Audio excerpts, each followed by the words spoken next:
Like, subscribe, and turn on notifications before you start watching, because this story isn't about gossip or outrage. It's about memory, survival, and the quiet power of a woman who refused to be diminished. What you're about to hear isn't the Goldie Hawn Hollywood sold to the world. It's the woman behind the laughter, the one who learned very early that joy could be both a gift and a disguise.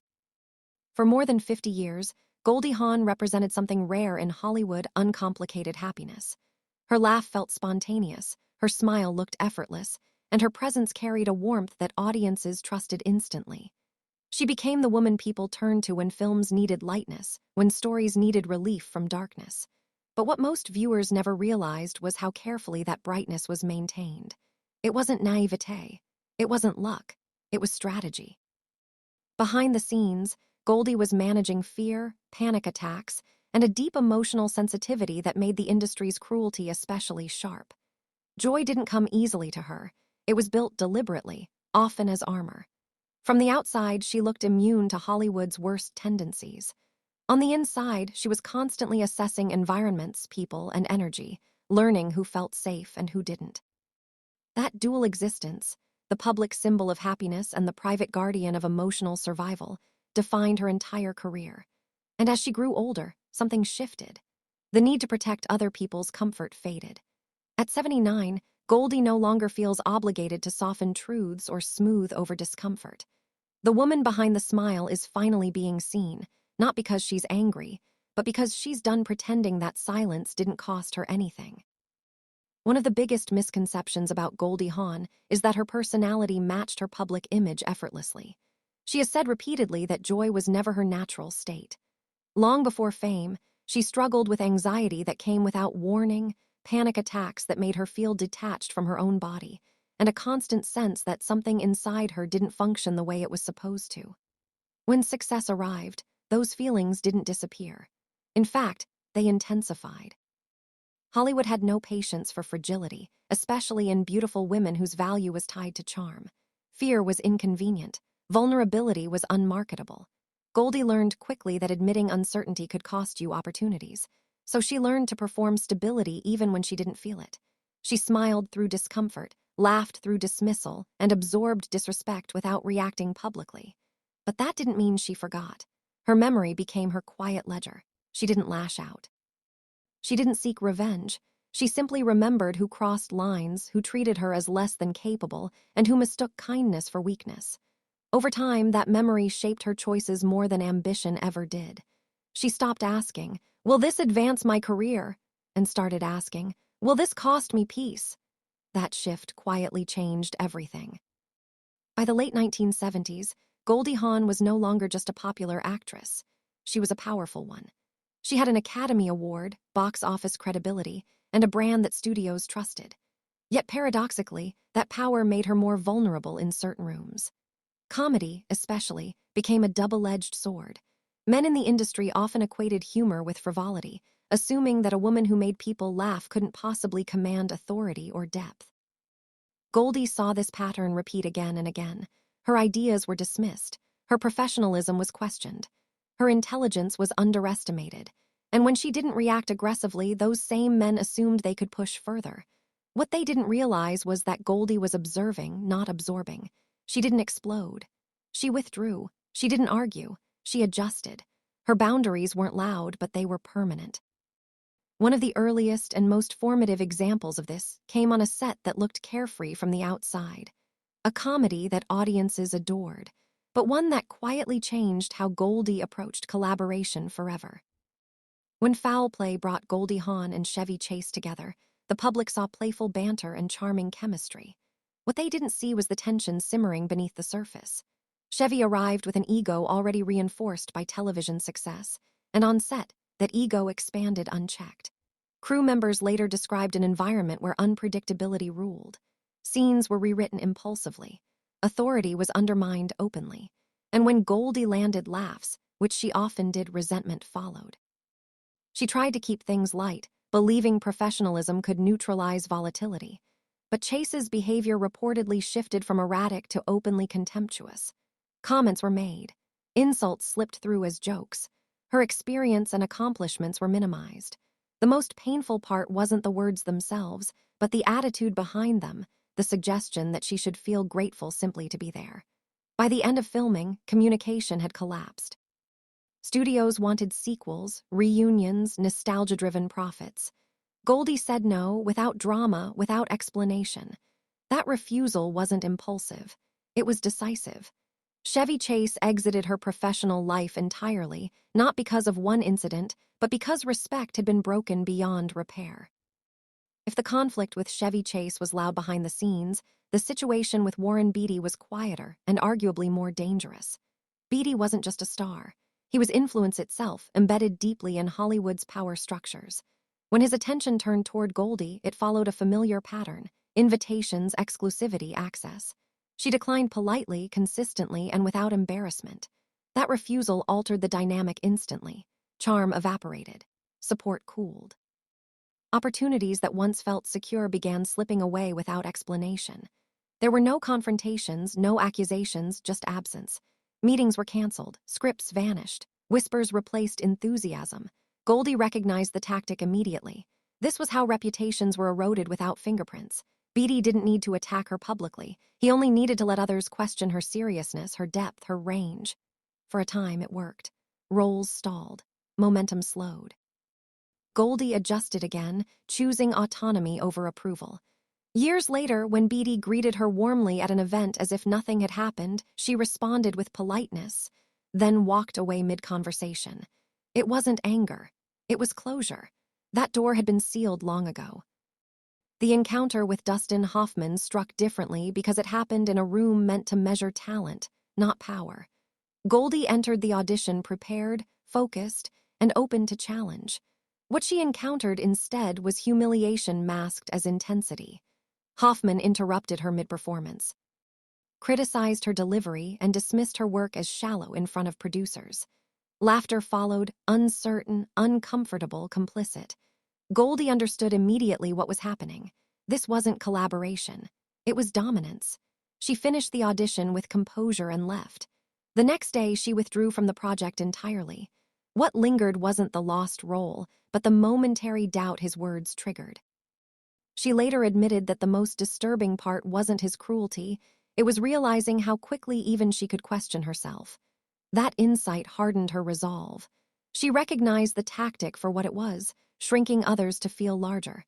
She never worked with Hoffman again. She didn't need to explain why. Silence did the talking. Bill Murray represented a different kind of chaos, one disguised as brilliance.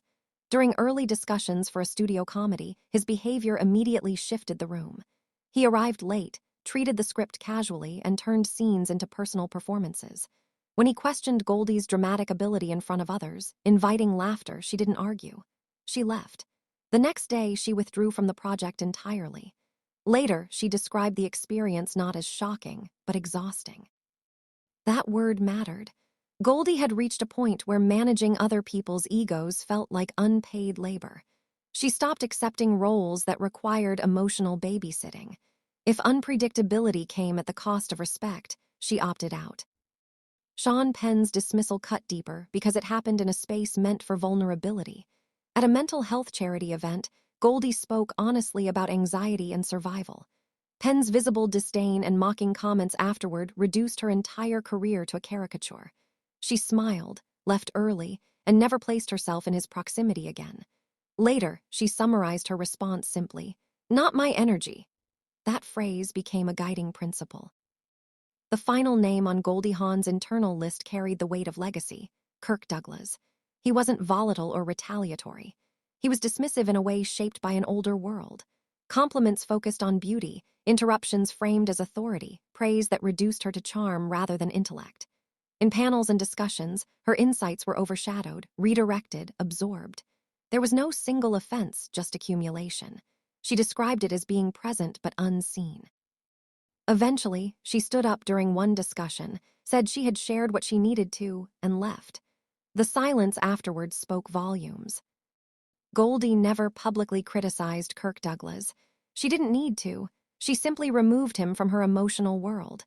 She often praised Michael Douglas openly, making the contrast unmistakable.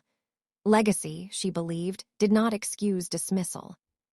What ties all these experiences together isn't bitterness. It's clarity. Goldie didn't burn bridges. She stopped crossing them. Her panic attacks didn't disappear, but her tolerance for disrespect did. She learned that peace required distance. Hollywood often mistakes silence for weakness. In Goldie's case, it was discipline. She didn't expose anyone. She didn't need to. Absence became her language. As Goldie Hawn moved deeper into the later stages of her life, something subtle but profound changed inside her. The constant pressure to be agreeable, to soften herself for others, to maintain an image that made powerful people comfortable, slowly dissolved. This wasn't rebellion, and it certainly wasn't bitterness. It was clarity earned through decades of emotional labor. She had spent much of her career managing not just her own anxiety, but the expectations, insecurities, and egos of men who believed her warmth existed for their benefit. Aging gave her a rare gift in Hollywood: perspective without fear. She no longer felt responsible for how others interpreted her boundaries. If someone felt offended by her distance, that discomfort was no longer hers to carry. Goldie began speaking more openly about mental health, about panic, about the exhaustion of being underestimated while smiling through it. Her voice grew calmer, but firmer. What once might have been brushed off as Goldie being Goldie now carried weight, because it came from a woman who had nothing left to prove and no appetite left for pretending. The smile that once functioned as armor gradually transformed into something else entirely. It stopped being a defense mechanism and became an expression of choice. Goldie no longer smiled to ease tension in rooms where respect was absent.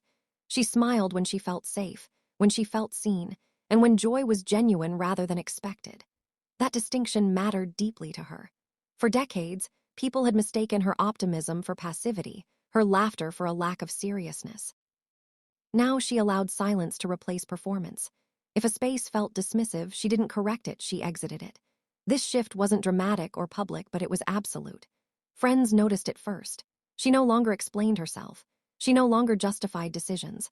Her energy became selective, intentional, and fiercely protected. In an industry that thrives on constant access, Goldie chose privacy. In a culture that rewards noise, she embraced quiet. That quiet wasn't emptiness. It was peace reclaimed. What Hollywood never anticipated was Goldie Hawn's memory. The industry often assumes that time erases discomfort, that success softens wounds, that women eventually forget who dismissed them when they were younger. Goldie did not forget. She didn't dwell, but she remembered clearly. Names, moments, tones, expressions, all preserved with precision, not to punish, but to protect. Memory became her internal compass. It guided her away from spaces that once harmed her and toward environments that honored her humanity. This wasn't about grudges. It was about pattern recognition. Goldie understood that people rarely change unless forced to, and she refused to volunteer herself as the lesson. The men who assumed her kindness came with amnesia were wrong. She remembered who spoke over her, who mocked her vulnerability, who tried to shrink her confidence for their own comfort. And she adjusted accordingly, quietly, decisively, and permanently. Distance for Goldie became the ultimate boundary. Not confrontation, not exposure. Distance. She learned that stepping away denied disrespect its power. When she removed herself, there was nothing left to argue with, nothing left to manipulate, nothing left to dominate. This approach confused people who expected conflict, drama, or emotional reaction. They mistook her calm withdrawal for indifference, never realizing how deliberate it was. Goldie understood that peace is not passive, it is actively maintained. Each decision to walk away protected her mental health in ways no award or acclaim ever could. She chose collaborators carefully. She chose silence over explanation. She chose self-respect over validation. And in doing so, she quietly rewrote what strength looked like for women who didn't want to harden themselves to survive. Goldie Hawn's legacy isn't just the films, the laughter, or the iconic roles that define generations.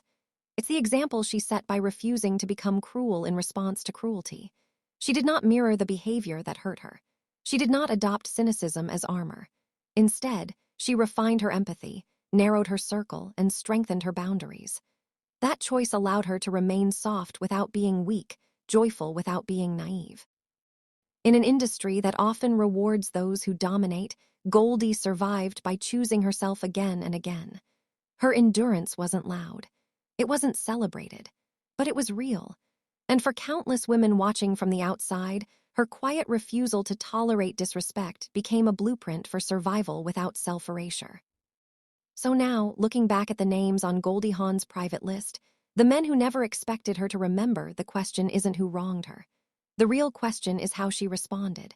Was her silence a strength, or was it a burden she carried alone for too long? Perhaps it was both.